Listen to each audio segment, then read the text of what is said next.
Hi, എൻ്റെ പേര് സൗമ്യയാണ്. എല്ലാവർക്കും അറിയും.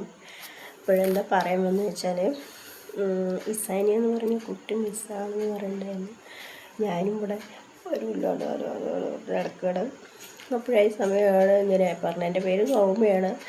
ഫസ്റ്റ് സെക്കൻഡ് വന്ന കുട്ടീൻ്റെ ഫോട്ടോ വീഡിയോ ക്ലിപ്പൊക്കെ അയച്ചു തന്നിട്ടുണ്ടായിരുന്നു 1.5 വർഷത്തിന് മുൻപ്. അപ്പോൾ ഞാനതൊന്ന് ചെക്ക് ചെയ്ത് നോക്കിയപ്പോഴാണ് മനസ്സിലായത് നമ്മളാണെന്നുള്ളത്. ഇപ്പോഴെൻ്റെ പാരൻ്റാണെന്ന് പറഞ്ഞിട്ട് ഈ വീഡിയോ കാണുന്ന ആൾക്കാർക്ക് നമ്മൾ മെസ്സേജ് അയക്കാനും പിന്നെ എനിക്കറിയുന്ന പോലീസ് സ്റ്റേഷനിൽ പറ്റി പറയാനും മുമ്പ് പോലീസുകാർ കെയർലെസ് ആയിരിക്കുകയാണ്, ഇൻഫോം ചെയ്യുന്നില്ല. പിന്നെ ഞാൻ അവരോട് സംസാരിക്കാമെന്ന് പറഞ്ഞാൽ അത് ഫേക്ക് ഐ ഡി. ശരി നോക്കി ഇവിടെ മുഴുവനുമേ കുട്ടി, അതായത് ഇസാനി എന്ന് പറഞ്ഞ കുട്ടീൻ്റെ കൂടെ പാർട്ടിസിപ്പൻസ് ചെയ്ത പാരൻറ്റുകളാണ് ഫുള്ളും. പിന്നെ അതിൽ ജഡ്ജസ് ഇരിക്കുന്നത് ഒന്നാമത്. രണ്ടാമത് വന്നിട്ട് അതിൽ മെയിൻ ജഡ്ജായിട്ടിരിക്കുന്ന സൈമൺ. അവർ എല്ലാം ഒരു ടീം വർക്കായിട്ടാണ് അവിടെ ഇരിക്കുന്നത്. അപ്പോൾ ഇതിൽ ഇസാനിയ എന്ന് പറഞ്ഞ കുട്ടീനെ ഒന്നും ആക്കണേ ഇല്ല. ആ കുട്ടീൻ്റെ ഒപ്പം പാർട്ടിസിപ്പൻസ് ചെയ്ത എല്ലാവരുമേ ആക്ടേഴ്സുകളും ആയിട്ട് ഇവിടെ ഈ നമ്മുടെ ഇന്ത്യൻ്റെ ഉള്ളിൽ എല്ലാ സ്റ്റേറ്റുകളിലും എല്ലാ ആക്ടേഴ്സുകളും ആയിട്ട് ഇരിക്കുന്നുണ്ട്.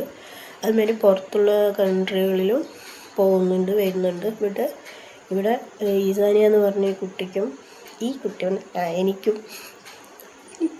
എനിക്കും ബേബി ഷെബിലാണെന്ന് പറഞ്ഞു. ഇസാനിയ ഇനിയിപ്പോൾ അവസാനം എന്ത് പറയാന്ന് അറിയില്ല. ഇവിടെ ഒന്നിലുമില്ല. ഒരു ഇസാനിയ മിസ് എന്ന് പറഞ്ഞിട്ടിട്ടില്ലേ, കുട്ടീൻ്റെ ആ പ്രായത്തിലുണ്ടാകുക, കുട്ടീൻ്റെ ആ പ്രായത്തിന് ശേഷമുള്ള ഇതേ ഉള്ളൂ നമുക്ക്. കാരണം അങ്ങനത്തെ ഉള്ളൊരു രൂപത്തിലാണ് ഞാനിവിടെ വളരാൻ തുടങ്ങിയത്. അപ്പോഴേ എനിക്ക് അതിൻ്റെ ഒരു മാത്രമേ ഇതാവുള്ളൂ. അപ്പോൾ എനിക്ക് അതേ ഗസ് ചെയ്യാൻ പറ്റുള്ളൂ. അപ്പോൾ നമ്മളാണെന്ന് പറഞ്ഞാലും പിന്നെ ഐ ഡിയിൽ എടുത്തിട്ട് അത് എൻ്റെ അടുത്ത് നമ്മൾ വിളിച്ച് പറഞ്ഞേ ഡേ മമ്മേ ഇങ്ങനെ പറഞ്ഞ് ഫേസ്ബുക്കിൽ എടുത്തിട്ട് അതുമല്ല വിളിച്ച് പറഞ്ഞാൽ ഞാൻ ഇൻട്രസ്റ്റഡ് എന്ന് മാത്രമേ പറയുന്നുള്ളൂ. അവർക്കും ആവശ്യമില്ലെന്ന് തോന്നുന്നത്. എന്തോ ഒരു ബാക്ക്ഗ്രൗണ്ട് ഉണ്ട് അവർക്ക്. ഇത് മാത്രമല്ല അവരുടെ ബാക്ക്ഗ്രൗണ്ട്. ഇപ്പോഴേ ഇസാനിയ എന്ന് പറയുന്നത് ഇസാനിയ ആയിട്ട് തന്നെ ഉണ്ടെങ്കിൽ ആ പാരൻറ്റിനെ അവർക്ക് ആവശ്യം ഉണ്ടാകണം. പക്ഷെ അതുമല്ല, നോക്കി ബേബി ഷാമൽ എന്നാണ് പറയുന്നത്.